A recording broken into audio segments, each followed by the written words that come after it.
আদাব এবং নমস্কার সবাইকে। আজকে আমাদের রিটেল সেলস এন্ড অপারেশনে ক্লাস 10। আমি আছি আপনাদের সাথে আপনাদের মেন্টর হিসেবে কবিতা মহন্ত। আজকের ক্লাসে আমাদের টপিক হচ্ছে cash handling and store operations, পাশাপাশি কাস্টমার কমপ্লেন্ট। অর্থাৎ আজকে আমরা নগদ অর্থ এবং দোকান পরিচালনা সম্পর্কে কিছু জিনিস শিখব। পাশাপাশি কাস্টমার কমপ্লেন্ট অর্থাৎ কাস্টমার যদি কোনো বিষয়ে অভিযোগ দেয়, সেই বিষয়টাও আমরা কিভাবে পরিচালনা করব, হ্যান্ডেল করব, সেই সম্পর্কেও আজকে আমরা জানতে পারবো এই ক্লাসে।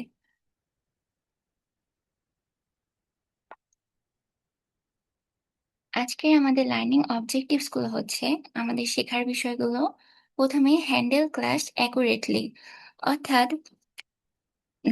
সঠিকভাবে নগদ অর্থ পরিচালনা করতে আমরা শিখব। এরপর ফলো ক্যাশ হ্যান্ডলিং প্রসিডিওরস, অর্থাৎ আমরা নিজের একটু মিউট রাখবো। ফলো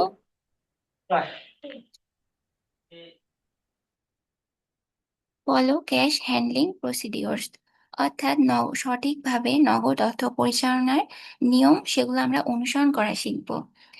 এরপর আন্ডারস্ট্যান্ড বেসিক স্টোর অপারেশনস, অর্থাৎ দোকানে যে মৌলিক কার্যক্রমটা সেটাও আমরা বুঝতে শিখব।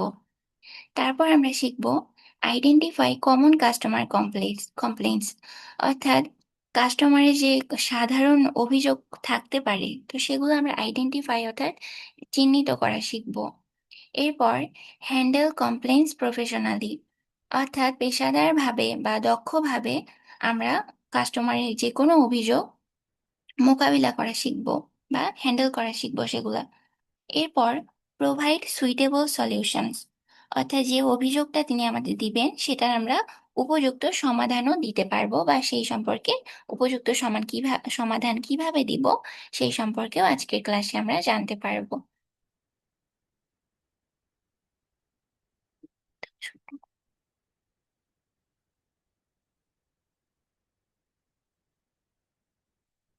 তো প্রথমে আমরা যে বিষয়টা জানবো, হোয়াট ইজ ক্যাশ হ্যান্ডলিং, অর্থাৎ ক্যাশ হ্যান্ডলিং কি। তো cash handling is the process of receiving, counting, recording and securing cash, অর্থাৎ ক্যাশ হ্যান্ডলিং হচ্ছে নগদ টাকা রিসিভিং অর্থাৎ গ্রহণ করা, কাউন্টিং অর্থাৎ গণনা করা, এরপর রেকর্ডিং অর্থাৎ হিসাব রাখা, এবং পরিশেষে সিকিউরিং ক্যাশ অর্থাৎ নিরাপদে সংরক্ষণের প্রক্রিয়া। তো নগদ ক্যাশ হ্যান্ডলিং বলতে বোঝাচ্ছে নগদ অর্থ গ্রহণ, গণনা অর্থাৎ হিসাব রাখা, রেকর্ডিং করা হিসাব রাখা সেটার, এবং নিরাপদে সংরক্ষণের একটা প্রক্রিয়াই হচ্ছে ক্যাশ হ্যান্ডলিং করা। তো এখানে মেইন অ্যাক্টিভিটিসগুলো অর্থাৎ মূল কার্যক্রমগুলো হচ্ছে রিসিভ ক্যাশ, অর্থাৎ নগদ অর্থটা গ্রহণ করা। এরপর কাউন্ট ক্যাশ, যে নগদ অর্থটা আমরা গ্রহণ করছি সেটা সঠিকভাবে গণনা করা। ক্লাসে 12 জন। এরপর গিভ কারেক্ট চেঞ্জ, অর্থাৎ সঠিক অর্থটা ফেরত দেওয়া। যদি হচ্ছে কাস্টমার আমাদের বেশি টাকা প্রোভাইড করে, অনেক সময় খুচরা না থাকে, তো তখন আমরা গিভ কারেক্ট চেঞ্জ অর্থাৎ সঠিক অর্থটা তাকে আমরা আবার ফেরত দিব। আর যদি ফেরত দেওয়ার দরকার না পড়ে তাহলে এটা আমরা স্কিপ করব। এরপর রেকর্ড ট্রানজেকশন, অর্থাৎ প্রতিটি লেনদেনের আমরা হিসাব রাখবো, সেটাও সঠিকভাবে আমরা হিসাব রাখবো। আর সবশেষে সিকিউর ক্যাশ, অর্থাৎ আমরা যে ক্যাশটা আমরা নিব সেটা অবশ্যই আমরা হচ্ছে নিরাপদে রাখার চেষ্টা করব। এগুলাই হচ্ছে মেইন অ্যাক্টিভিটিস। এরপর আমরা জানবো কিছু ক্যাশ হ্যান্ডলিং বেস্ট প্র্যাকটিসের সম্পর্কে। এটা কি এখনই ছিল? হুম। তো এখন আমরা এই নগদ অর্থ কিভাবে আমরা সংরক্ষণ করব সেটা সম্পর্কে এখন আমরা কিছু জিনিস প্র্যাকটিসেস জানবো। তো সেটার প্রথমটা হচ্ছে count cash count cash carefully, অর্থাৎ সতর্কতার সাথে আমরা নগদ অর্থটা কি করব, কাউন্ট অর্থাৎ গণনা করব। এরপর চেক ফর কাউন্টারিড নোটস, অর্থাৎ যদি হচ্ছে কোনো অনেক সময় দেখবেন ছেঁড়া টাকা বা এখন অনেক সময় জাল টাকা বা কিছু টাকায় সমস্যা থাকে, তো সেই ধরনের যদি কোনো নোটস বা টাকা আমরা পাই, সেটা অবশ্যই আমরা চেক করে নিব। যদি নেওয়ার মতো হয় তো নিব, না হলে সেটা আমরা ফেরত দিয়ে দিব কাস্টমারকে, যে সরি, এটা আপনি পাল্টে দেন বা এটা পরিবর্তন করে দেন। এরপর গিভ কারেক্ট চেঞ্জ, অর্থাৎ হচ্ছে যদি দোকান হচ্ছে কাস্টমার আমাদের খুচরা যেটা আমাদের মূল্য সেটার পরিবর্তে বেশি প্রোভাইড করে বা তার কাছে খুচরা না থাকে, সে বেশি প্রোভাইড করলে আমরা তাকে সঠিক নগদ অর্থটা তাকে প্রদান করব। এরপর কিপ ক্যাশ সিকিউর, অর্থাৎ আমাদের নগদ অর্থটা আমরা সঠিকভাবে নিরাপদে নিজেদের কাছে, অর্থাৎ ক্যাশ ক্যাশ কাউন্টারে সংরক্ষণ করব, অর্থাৎ সিকিউর ভাবে নিরাপদে সংরক্ষণ করব। এরপর রেকর্ড এভরি ট্রানজেকশন, অর্থাৎ প্রতিটা লেনদেনের যে হিসাব নিকাশ থাকবে সেগুলো সুন্দরভাবে আমরা কি করব, রেকর্ড অর্থাৎ সংরক্ষণ করে রাখবো। যদি পরবর্তীতে কোনো সমস্যা হয় যাতে আমরা ঝামেলায় না পড়ি, আমরা সুন্দরভাবে সবকিছুর হিসাব রেখে দিব। এরপর never mix personal money with store cash, অর্থাৎ অনেক সময় কাজ করতে ধরে দেখা যায় আমরা নিজেদের ব্যক্তিগত যে অর্থটা সেটা আমরা ভুল করে সেখানে রেখে দেই। তো এটা অবশ্যই করা যাবে না। আমরা কখনো নিজেদের ব্যক্তিগত অর্থ আমরা স্টোর ক্যাশে রাখবো না, এই বিষয়ে আমরা সতর্ক থাকবো। এরপর আমরা জানতে পারবো ডেইলি স্টোর অপারেশনের কিছু কার্যক্রম, অর্থাৎ ডেইলি আমাদের স্টোরে যে অপারেশন বা কার্যক্রমগুলো চলে সেগুলো সম্পর্কে জানবো। তো ওপেনিং দ্য স্টোর, অর্থাৎ শুরুতেই আমরা কি করব, দোকান খোলার কার্যক্রম। দৈনন্দিন কার্যক্রমের মধ্যে প্রথম কার্যক্রমটা হচ্ছে দোকানটা খোলা। এরপর চেক ক্লিনলিনেস, অর্থাৎ দোকান পরিষ্কার পরিচ্ছন্ন আছে কিনা সেটা আমরা চেক করে নিব বা পরীক্ষা করে নিব। এরপর চেক লাইটস অ্যান্ড ইকুইপমেন্ট, অর্থাৎ দোকানের যে আলো বা অন্যান্য সরঞ্জামাদি সব ঠিক আছে কিনা সেগুলো আমরা চেক বা পরীক্ষা করে নিব। এরপর চেক প্রোডাক্ট ডিসপ্লেস, অর্থাৎ আমরা যে প্রোডাক্টগুলো সুন্দরভাবে সাজিয়ে রাখি বা ডিসপ্লে করি, তো সেই প্রোডাক্টগুলো আমরা চেক করে নিব যে সব ঠিকঠাক আছে কিনা। এরপর চেক ক্যাশ আর পজ সিস্টেম, অর্থাৎ ক্যাশ আর পজ সিস্টেমটা সঠিকভাবে কাজ করছে কিনা সেটা আমরা পরীক্ষা করে নিব, যে মেশিনটা সম্পর্কে আমরা পরবর্তীতে প্র্যাকটিক্যাল ক্লাসে জানতে পারবো। এরপর during business hours, during business hours বলতে বোঝাচ্ছে আমাদের দোকান খোলার পর যতক্ষণ পর্যন্ত দোকানে আমাদের বিক্রি হবে সেই পুরো সময়টা, অর্থাৎ ডিউরিং বিজনেস আওয়ার্স, ওই পুরো সময়টাকেই ডিউরিং বিজনেস আওয়ার্স বলা হচ্ছে। তো এর জন্য প্রথমেই অ্যাসিস কাস্টমার, তো প্রথমে যে কাস্টমাররা বা গ্রাহকরা দোকানে আসবে, তো তাদের সাথে আমাদের সঠিকভাবে আচরণ করতে হবে, তিনি কি চাচ্ছেন তাদের সেটা হেল্প করতে হবে, অর্থাৎ গ্রাহকের প্রয়োজন অনুযায়ী আমরা তাকে সাহায্য করব। আচ্ছা, আমার কথা কি শোনা যাচ্ছে? শোনা যাচ্ছে। যাচ্ছে তো। আচ্ছা, ঠিক আছে। না, ভাবলাম যে একাই কথা বলতেছি, কারো সারা শব্দ নাই। এরপর অ্যাসিস কাস্টমার এটা গেছে, তো এরপর রিফিল প্রোডাক্টস, অর্থাৎ তাকের পণ্য বা হচ্ছে পণ্য যদি শেষ হয়ে থাকে, যে পণ্যগুলো আমরা স্টোর করে তাকে রেখে দিই, তো সেই তাকের পণ্য যদি শেষ হয়ে যায় অথবা কমে যায়, তখন সেটা নতুন পণ্য দিয়ে আবার আমরা সেই তাকটা আবার পূরণ করে দিব, অর্থাৎ রিফিল প্রোডাক্টস, যে তাকে যে পণ্যটা শেষ হয়ে যাবে নতুন প্রোডাক্ট আমরা সেখানে রিফিল বা অ্যাড করব। এরপর মেইনটেন ক্লিনলিনেস, অর্থাৎ দোকানের পরিষ্কার পরিচ্ছন্নতা আমরা বজায় রাখবো। এরপর মনিটর স্টক, অর্থাৎ পণ্যের স্টক নিয়মিত আমরা মনিটর করব, অর্থাৎ পর্যবেক্ষণ করব যে কোন স্টকটা আছে বা কোন স্টক আমাদের দ্রুত শেষ হয়ে যাচ্ছে, সেগুলো অবশ্যই মনিটর করব, প্রয়োজন হলে আনার ব্যবস্থা করব। এই বিষয়ে তো আমি অবশ্যই আগেই আলোচনা করে ফেলছি, তাই আর বিস্তারিত বলবো না।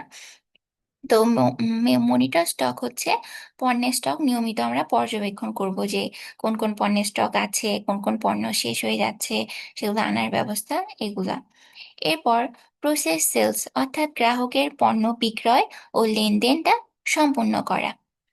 তারপর আমরা জানবো তো এখান থেকে ডিউরিং বিজনেস আওয়ার্স থেকে এটাই আমরা জানতে পারি যে দোকান চলাকালীন সময় কাস্টমারকে সাহায্য করতে হবে। তারপরে আমাদের তাকের পণ্যগুলো কমে গেলে সেগুলো রিফিল, অর্থাৎ পণ্য সেখানে নতুন অ্যাড করতে হবে। তারপর পরিষ্কার পরিচ্ছন্নতা বজায় রাখতে হবে। এরপর স্টক আর সেলস, এই সেগুলোর দিকেও নজর রাখতে হবে, কোন স্টকগুলো আমাদের প্রোডাক্ট আমাদের স্টক আউট হয়ে যাচ্ছে, কোনটার স্টক হচ্ছে শর্টেজ আছে অর্থাৎ কম আছে, কোনটা বেশি বা আছে, এগুলো আমরা মনিটর করব।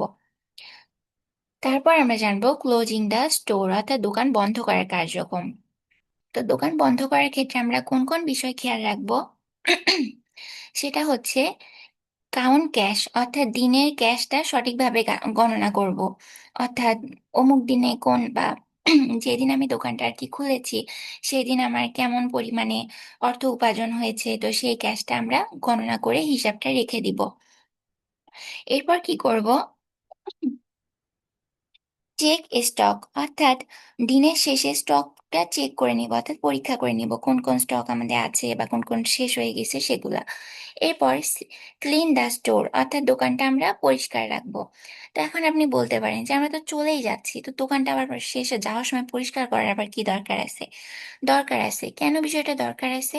তো যখন আপনি পরের দিন সেই দোকানে আসবেন, তো যখন আপনি দেখবেন যে দোকানটা সুন্দরভাবে পরিষ্কার করা আছে, তখন কিন্তু দোকানে ঢুকেই আপনার মনটা ভালো হয়ে যাবে।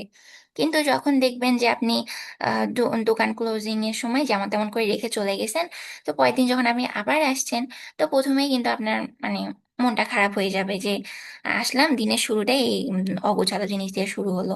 তো এই জন্য আমরা চেষ্টা করব ক্লিন দ্য স্টোর, অর্থাৎ দোকানটা পরিষ্কার রেখে তারপর দোকানটা ক্লোজ করা। এরপর সিকিউর ইকুইপমেন্ট, অর্থাৎ দোকানে যে যন্ত্রপাতি আছে সেগুলো অবশ্যই নিরাপদে রাখা, কারণ অনেক সময় চুরির সম্ভাবনা থাকে, তো অবশ্যই সেগুলো আমরা নিরাপদ জায়গায় রাখার চেষ্টা করব। এরপর লক দ্য স্টোর, সবকিছু পরীক্ষা নিরীক্ষা করার পর নিরাপদভাবে দোকানটা আমরা বন্ধ করব, অর্থাৎ দোকানটা আমরা তালাবদ্ধ করব। আর যদি খোলা রাখে যাই তাহলে তো বুঝতেই পারছি পরের দিন কি হবে। তো সেই জন্য আমরা সুন্দরভাবে তালাবদ্ধ করব। অমিত রয়, আপনি কি কিছু বলবেন? আপনি হ্যান্ড রাইজ করেছেন।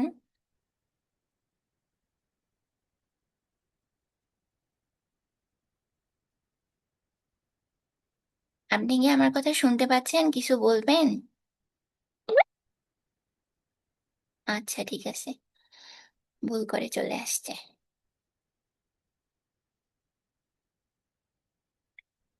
তো এই যে ডেইলি স্টোর অপারেশন, তো daily store operations during business hours and closing the store, এগুলো থেকে আমরা মূল যে থিমটা মনে রাখতে পারি সেটা হচ্ছে ওপেনিং, অর্থাৎ দোকানের শুরু যে কার্যক্রম। ওপেনিং, দোকান খুলবো। দোকান খোলা মানে ওপেনিং চেক, অর্থাৎ দোকান খুললাম, আমরা পাশাপাশি দোকান খোলার পর সবকিছু চেক করে নিব। তারপর ডিউরিং বিজনেস, ডিউরিং বিজনেস মানে ম্যানেজমেন্ট, অর্থাৎ আমরা দোকান পরিচালনার সময় সবকিছু ঠিকঠাক আছে কিনা সেগুলো আমরা ম্যানেজ করে চলবো, অর্থাৎ ম্যানেজমেন্ট করব। তারপর ক্লোজিং দ্য স্টোর মানে সিকিউর, অর্থাৎ আমরা দিন শেষে যখন দোকানটা বন্ধ করে দিব অবশ্যই সেটা আমরা নিরাপদ রাখবো। সবকিছু নিরাপদে রেখে আমরা সেই দোকানটা বন্ধ করে দিব। তো ওপেনিং, শুরু কার্যক্রম মানে শুরুতে আমরা চেক করব, ওপেনিং চেক। এরপর ডিউরিং বিজনেস ম্যানেজমেন্ট করব। তারপর ক্লোজিং দ্য স্টোর সিকিউর, অর্থাৎ যখন দোকান ক্লোজ করব সবকিছু নিরাপদে রেখে দিব। তো এখন আমরা ওই ছোট টপিকটা আমাদের শেষ হয়ে গেল। এখন আমাদের পরের টপিকটা হচ্ছে what is a customer complain, অর্থাৎ কাস্টমারের অভিযোগটা আসলে কি। A customer complaint is an expression of dissatisfaction about a product or service. অর্থাৎ কাস্টমারের যে কমপ্লেন বা কাস্টমারের অভিযোগ বলতে বোঝাচ্ছে ডিসস্যাটিসফ্যাকশন, অর্থাৎ এমন কোনো ব্যবহার বা এমন কোনো আচরণ বা অসন্তুষ্টমূলক আচরণ যেটা কাস্টমারের বা যেটা তিনি কোনো প্রোডাক্ট ব্যবহার করে বা প্রোডাক্ট নেওয়ার সময় তিনি সেটা প্রকাশ করেন, সেটাই হচ্ছে তার অভিযোগ। অর্থাৎ কাস্টমার কমপ্লেন্ট হলো কোনো প্রোডাক্ট বা সার্ভিস নিয়ে কাস্টমারের অসন্তুষ্টি প্রকাশ করা, মূল যে কথাটা। কাস্টমার কমপ্লেন হচ্ছে প্রোডাক্ট বা সার্ভিস নিয়ে কাস্টমারের অসন্তুষ্টি প্রকাশ করা। তো সেগুলো কি কি হতে পারে? কমন কমপ্লেইন্টস গুলো আমরা এখন জানবো। তো রং প্রোডাক্টস, রং প্রোডাক্ট মানে হচ্ছে ভুল পণ্য। কোনো পণ্য ধরেন কাস্টমার একটা চাইছে, আমি অমনোযোগিতার কারণে অন্য একটা পণ্য দিলাম। যেমন আজকে আমার ক্লাসের শুরুতে ভুল করে হয়ে গেছিল, আমি ক্লাস নিতে ধরে আমার ফোনে কি যেন একটা দেখতে নিছিলাম, তো যার কারণে আমার ভুল ভুলভাবে আমি প্রেজেন্টেশন করতে নিছিলাম। তো এই জিনিসটা করা যাবে না। কাস্টমার যেটা চাচ্ছেন তাকে আমরা মনোযোগ সহকারে তার কথা শুনবো এবং তাকে সেটা প্রোভাইড করব। এরপর ড্যামেজ প্রোডাক্ট, অর্থাৎ ক্ষতিগ্রস্ত বা ড্যামেজ হয়ে যাওয়া প্রোডাক্ট আমরা কাস্টমারকে দিব না। তারপর আর কিছু অভিযোগ কাস্টমার থাকতে পারে, রং প্রাইস, অর্থাৎ ধরেন মূল্য একটা, আমরা বলতেছি তাকে আর একটা, এটাও কিন্তু তার অভিযোগ হতে পারে। এরপর পোর সার্ভিস, অর্থাৎ খারাপ সেবা। তিনি আসছেন, আমরা তার সাথে কোনো হয়তো ব্যবহার খারাপ করলাম বা নিজেদের আচরণের মাধ্যমে বিরক্তি প্রকাশ করলাম, এটা হচ্ছে পোর সার্ভিস। তো এটাও আমাদের করা যাবে না, অর্থাৎ কাস্টমারকে অভিযোগ দেওয়ার কোনো সুযোগই দেওয়া যাবে না। এরপর লং ওয়েটিং টাইম, অর্থাৎ বেশি সময় ধরে অপেক্ষা করানো যাবে না। কাস্টমার দোকানে আসছেন, আমরা নিজেদের সুন্দর ব্যবহারের মাধ্যমে তিনি কি চাচ্ছেন সেটা মনোযোগ দিয়ে শোনার পর যত দ্রুত সম্ভব আমরা তাকে সেটা প্রোভাইড করব। বেশিক্ষণ তাকে অপেক্ষা করাবো না, তখন তার মনক্ষুণ্ণ হতে পারে। তো অবশ্যই আমরা তাড়াতাড়ি তিনি যেটা চাচ্ছেন আমরা তাড়াতাড়ি তাকে দিয়ে দিব। এরপর সর্বশেষ হচ্ছে বিলিং প্রবলেম। বিলিং করার সময়, অর্থাৎ দোকানে যিনি প্রোডাক্টের দাম দর করার সময় যদি কোনো ভুল হতে পারে, তখনও কিন্তু কাস্টমার অভিযোগ করতে পারে, বা অনেকক্ষণ সময় তাকে অপেক্ষা করে রাখলেও তিনি অভিযোগ করতে পারেন। তো এই ছোট ছোট অভিযোগগুলো আমরা কাস্টমারকে করতে দিব না। সেগুলো কি কি? রং প্রোডাক্ট, অর্থাৎ ভুল পণ্য দিব না। ড্যামেজ প্রোডাক্ট, ক্ষতিগ্রস্ত পণ্য দিব না। রং প্রাইস, অর্থাৎ হচ্ছে পণ্যের ভুল দাম আমরা বলবো না। পোর সার্ভিস, অর্থাৎ খারাপ সেবা দিব না, যতটা সম্ভব ভালো সেবা দেওয়ার চেষ্টা করব। তারপরে লং ওয়েটিং টাইম, বেশিক্ষণ ধরে কাস্টমারকে আমরা অপেক্ষা করাবো না। অপেক্ষা করতে আমাদের কারোরই ভাল লাগে না। তো এই জন্য আমরা বেশিক্ষণ ধরে কাস্টমারকে অপেক্ষা করাবো না। যেটা আমাদের নিজের ভালো লাগে না, সেটা কি অন্য কারো ভালো লাগবে বলেন?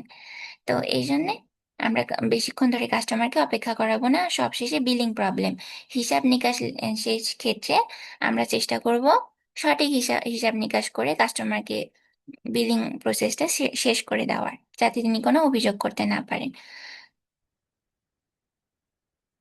এর পরের স্লাইডে আমরা জানবো how to handle customer complaints. আচ্ছা, আমরা কি সবাই ক্লাসে আছি? হ্যাঁ হ্যাঁ, ক্লাসে আছি আমরা। শুনতেছি কি না? বুঝতে পারছি? হ্যাঁ, ছোট ক্লাসে শুনতে পাচ্ছি সুন্দর। আচ্ছা, এখন এর পরের স্লাইডে আমরা জানবো how to handle customer complaints. অর্থাৎ আমরা তো এতদিন এই 9টা ক্লাসে অনেক কিছু শিখছি, যে প্রোডাক্ট কিভাবে আমরা সাজাবো, কিভাবে আমরা বিলিং প্রসেস কমপ্লিট করব, আরো অনেক কিছু দোকান ম্যানেজমেন্ট সম্পর্কে অনেক কিছু আমরা শিখেছি। তো এখন আজকে আমরা জানবো যে how to handle customer complaints. তো কাস্টমার যদি কোনো অভিযোগ দেয়, সেটাকে কিভাবে আমরা হ্যান্ডেল করব। তো এখানে কিছু কি প্রিন্সিপালস আমি রেখে দিয়েছি, একটু মিউট করবেন আপনারা, যারা আনমিউট করা আছে মিউট করবেন। তো হ্যাঁ, কি প্রিন্সিপালস গুলো হচ্ছে: লিসেন ফার্স্ট, অর্থাৎ প্রথমে আমরা শুনবো, তারপর কি করব, আন্ডারস্ট্যান্ড দ্য প্রবলেম, অর্থাৎ কি সমস্যা হয়েছে, কি অভিযোগ সেটা আমরা বুঝবো। তারপর and provide an appropriate solution, অর্থাৎ আমরা শোনার পর বোঝার পর আমরা একটা অ্যাপ্রোপ্রিয়েট সলিউশন, অর্থাৎ একটা ভালো বা উপযুক্ত সমাধান কাস্টমারকে প্রোভাইড করব। তো এখানে এই যে আমি উপরে লিখেছি, লিসেন কেয়ারফুলি, মনোযোগ সহকারে শুনবো। স্টে কাম, অর্থাৎ আমরা শান্ত থাকবো, রাগান্বিত হব না। কাস্টমার রেগে যেতেই পারে, কিন্তু কাস্টমার রাগান্বিত হলেও আমাদের কি থাকতে হবে? আমাদের শান্ত থাকতে হবে। এরপর শো ইম্প্যাথি, অর্থাৎ যদি কাস্টমারের কিছু ইম্প্যাথি আমরা শো করব, অর্থাৎ তার অনুভূতি বোঝার চেষ্টা করব। কেন বোঝার চেষ্টা করব? কারণ তার জায়গায় আমরা নিজেকে দাঁড় করাবো, যে এই সমস্যাটা বা এই অভিযোগটা তো আমিও করতে পারতাম। তো সেই অবস্থানে থেকে আমরা তার অনুভূতিটা বুঝে তাকে আমরা সাহায্য করব, বা সহানুভূতি আচরণ করব। এরপর অ্যাপোলাইজ পোলাইটলি। তা আমরা অ্যাপোলাইজ পোলাইট বলতে বোঝাচ্ছে আমরা সুন্দরভাবে, ভদ্রভাবে কাস্টমারের সমস্যাটা সমাধান করব। নিজেরা তাড়াহুড়া করব না, সমস্যাটা বুঝবো, এরপর তাকে সমাধান দিব, অর্থাৎ ফাইন্ড এ সলিউশন, তাকে আমরা সমাধান দিব। সবশেষে ফলো আপ, অর্থাৎ সমস্যাটি সমাধান হয়েছে কিনা সেটা আমরা নিশ্চিত থাকবো। আমরা এই যে মনোযোগ সহকারে শুনলাম, শান্ত থাকলাম, তাকে একটা ইমপ্যাথি আমরা হচ্ছে শো করলাম, বা তাকে সহানুভূতি আচরণ করলাম, তাকে পোলাইট ভাবে তার সমস্যাটা সমাধান করে দিলাম সুন্দর সমস্যা সলিউশন বের করার মাধ্যমে।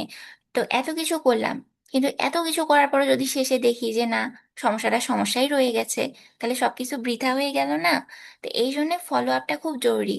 অর্থাৎ শেষে আমাদের নিশ্চিত হতে হবে যে এত কিছু যে কষ্ট করে করলাম, কাস্টমার সমস্যাটা সমাধান হয়েছে। তো তো সেটা আমরা কি হয়ে নিব, শিওর হয়ে নিব যে না, আসলে কাস্টমারের সমস্যাটা সমাধান হয়েছে। আর যদি না হয়ে থাকে, আমরা আবার চেষ্টা করব সমস্যাটা সমাধান করার। তো এরপর এই যে কমপ্লেন কমপ্লেন্ট হ্যান্ডলিং প্রসেস, এটা তো আমি আগের আগের স্লাইডে এটা বলা হয়েছে। যাই হোক, এই স্লাইডটা ভুল করে আবারও চলে আসছে, এটা আমি আগের স্লাইডে আলোচনা করেছি। লিসেন অর্থাৎ শুনবো, আন্ডারস্ট্যান্ড বুঝবো, অ্যাপোলাইজ অর্থাৎ সুন্দর একটা ভদ্রভাবে দুঃখ প্রকাশ করব, তাকে সরি বলবো, ভদ্রভাবে তাকে সরি বলবো বা আন্তরিকভাবে দুঃখ দুঃখ প্রকাশ করব তার অভিযোগটা আসার জন্য, বা তিনি একটা অভিযোগ করেছেন এটার জন্য। এরপর সলভ অর্থাৎ একটা সমাধান বের করব। সবশেষে ফলো আপ অর্থাৎ নিশ্চিত হব যে আসলেই সমস্যাটা সমাধান হয়েছে। তো listen to the customer carefully, মনোযোগ সহকারে শুনবো। আন্ডারস্ট্যান্ড দ্য কাস্টমার প্রবলেম, তার প্রবলেমটা কি সেটা বুঝবো। অ্যাপোলাইজ হোয়েন অ্যাপ্রোপ্রিয়েট, অর্থাৎ আমরা দুঃখ প্রকাশ করব যে না, এটা আসলে আমাদের ব্যর্থতা বা সমস্যা, সেই দুঃখটা প্রকাশ করব। তারপরে প্রোভাইড অ্যান অ্যাপ্রোপ্রিয়েট সলিউশন, সুন্দর একটা সমাধান দিব। সবশেষে follow up to ensure customer satisfaction, সবশেষে আমরা এটা নিশ্চিত হব যে না, আসলেই কাস্টমারের সমস্যাটা সমাধান হয়েছে। তো এই বিষয়টা খুবই ছোট,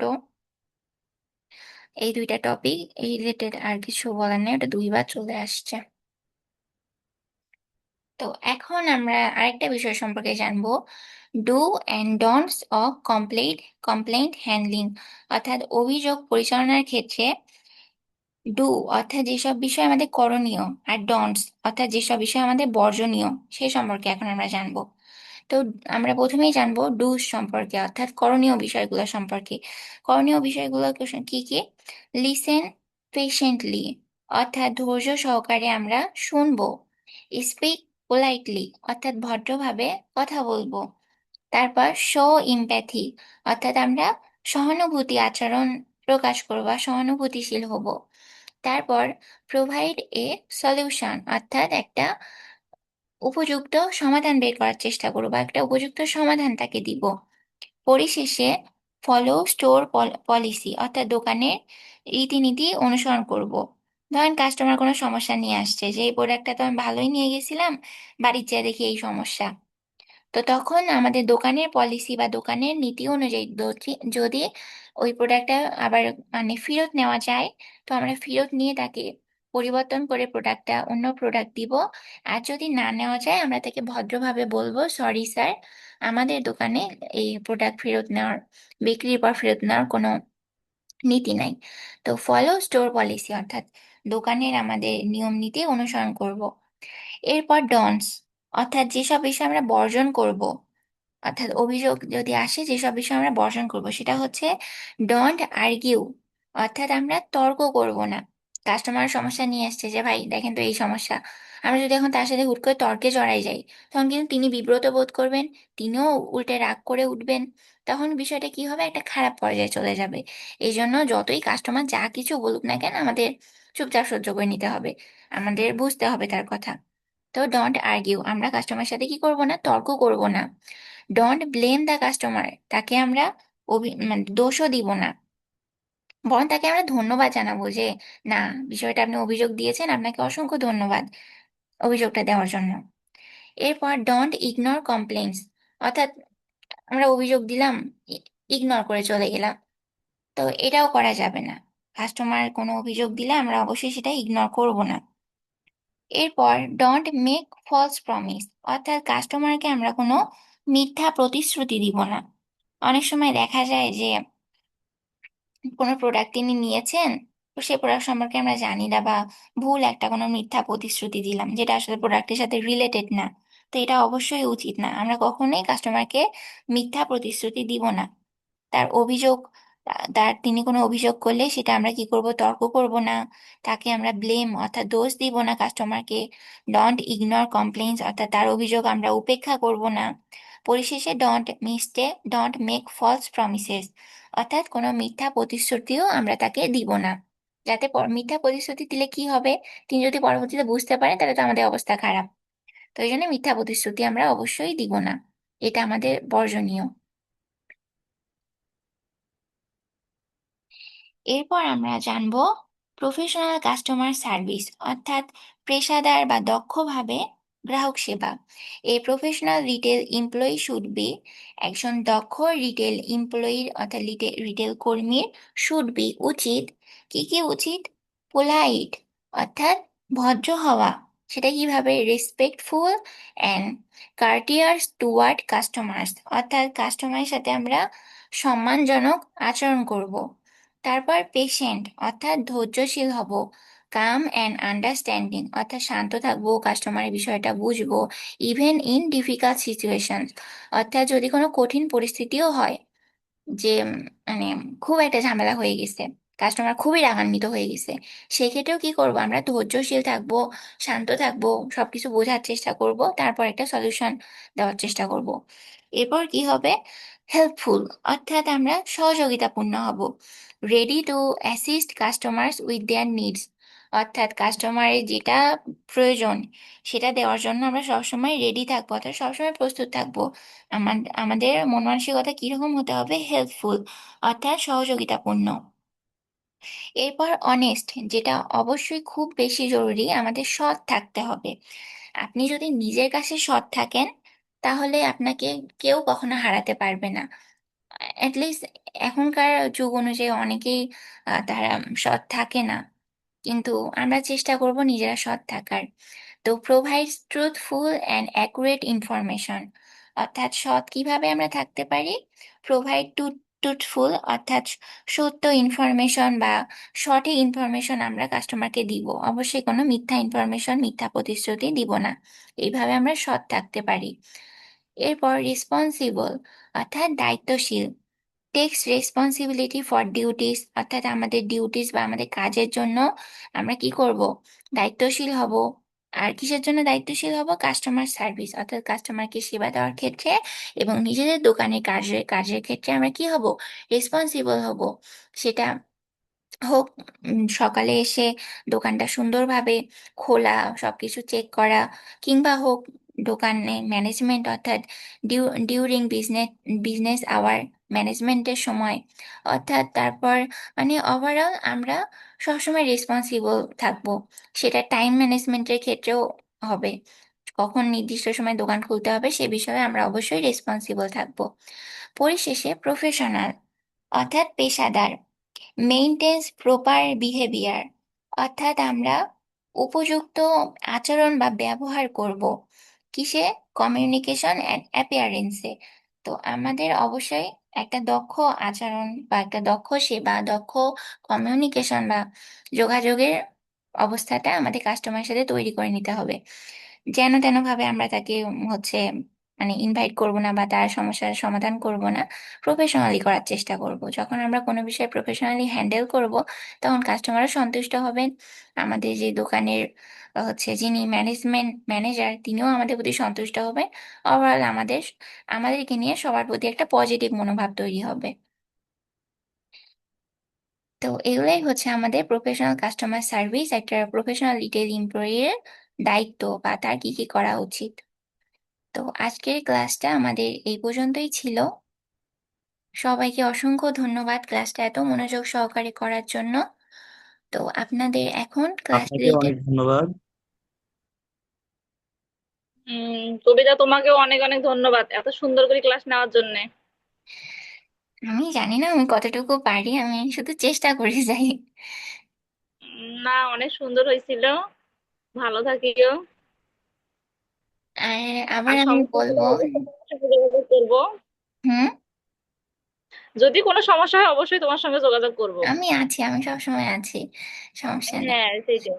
আর আবারও আমি যে কথাটা প্রথমে বলেছিলাম, আমি আবারও আবারও রিপিট করতেছি যে এই যে 10টা ক্লাস চলে গেল, তো আমি ছোট মানুষ হিসেবে যদি কোনো ভুল ত্রুটি বা খারাপ ব্যবহার বা অন্য কোনো খারাপ কোনো কথা বা সেইভাবে আমার ক্লাসে কোনো কিছু যদি খারাপ লাগে আপনাদের, বা আমার কোনো ব্যবহার, আপনারা প্লিজ নিজ গুণে ক্ষমা করে দিবেন বা ক্ষমা সুন্দর দৃষ্টিতে দেখবেন।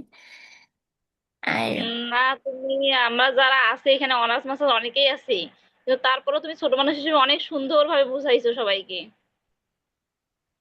অসংখ্য ধন্যবাদ আপনাকে। আর হচ্ছে আজকে অফিসিয়ালি আমাদের শেষ ক্লাস হলেও যদি আমি মনে করি যে না আর একটু কিছু এক্সট্রা জানানোর দরকার আছে, আমি আবারও কিন্তু ক্লাস নিব, অর্থাৎ আমি আবারও আপনাদের বিরক্ত করতে চলে আসবো।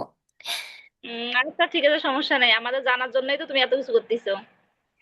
হ্যাঁ, আসলে ক্লাসটা নেওয়ার ক্ষেত্রে আমি নিজেও অনেক কিছু শিখেছি, জানছি, অনেক অভিজ্ঞতা হয়েছে নতুন নতুন। তারপরে এই যে কমিউনিকেশন স্কিলটা, এটা আমার নিজেরই ছিল না, আমি কারোর সাথে সেভাবে কথা বলতে পারতাম না। তো এটা আমি শিখে গেছি যে কিভাবে আপনার সাথে কথা বলতে হয়। তো ওভারঅল আমি অনেক কিছু শিখেছি এখান থেকে, আর আমার কাছে এই জার্নিটা আসলে অনেক ভালো লেগেছে।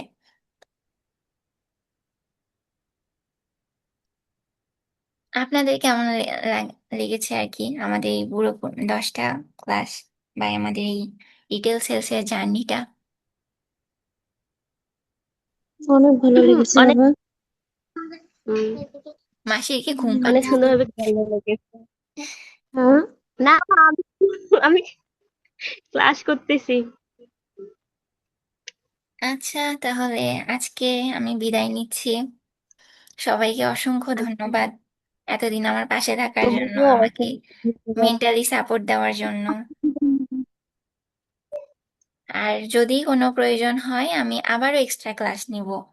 এটাই শেষ না, এটা হচ্ছে শুরু। আমরা পরবর্তীতে আরো অনেক কিছু অভিজ্ঞতা, আমরা অনেক কিছু জানবো, অনেক কিছু নতুন নতুন অভিজ্ঞতা আমাদের সামনে আসবে, অনেক কিছু সম্মুখীন হব। তো এটা শেষ না, এটা হচ্ছে শুরু। অনেক কিছু জানার এটা আরো একটা নতুন একটা সুযোগ। তো পরিশেষে আমি আবার আপনাদের এটাই বলবো যে আপনারা শেষ পর্যন্ত ভালোভাবে পড়াশোনা করবেন। আমি যে পিডিএফ গুলো দিচ্ছি, একটু কষ্ট করে আপনারা সেগুলো পড়বেন। আর পরীক্ষা, আজকের ক্লাসের পরীক্ষার প্রশ্নটাও যদিও এখনো বানানো হয়নি, আমি দেখি আজকে হয়তো আর বানাবো না, আমার নিজেরও ক্লাস আছে। তো তো আমি কালকের মধ্যে দিয়ে দিব, আপনারা কালকে পরীক্ষাটা দিয়ে দিবেন। আর সেরকম হলে আমি আজকেও দিতে পারি, প্রশ্ন বানানোই আছে, শুধু একটু ওই যে আমি তৈরি করে আর কি প্রশ্নটা সাবমিট করব। আর হচ্ছে আমি 1 থেকে 10 নাম্বার লেকচারের উপর যেগুলো শর্ট কোশ্চেন হওয়া আর কি হতে পারে, তো সেই রিলেটেড আমি কিছু প্রশ্ন আপনাদের দিয়েছি পিডিএফ আকারে, আশা করি সবাই পেয়েছেন। তো সেটাও সবাই একটু পড়বেন। আর এমসিকিউ যে প্রশ্নগুলো, সেই এমসিকিউ প্রশ্নগুলো এই যে ক্লাস 10 যে হলো, এই 10ম ক্লাসের এমসিকিউটা শেষ হয়ে গেলে আমি সবাইকে এমসিকিউ এর সলিউশনগুলো সবাইকে দিয়ে দিব, ওটা নিয়ে কোনো চিন্তা নাই। তো ওভারঅল আজকের ক্লাস এই পর্যন্ত। সবাইকে অসংখ্য ধন্যবাদ এবং শুভরাত্রি।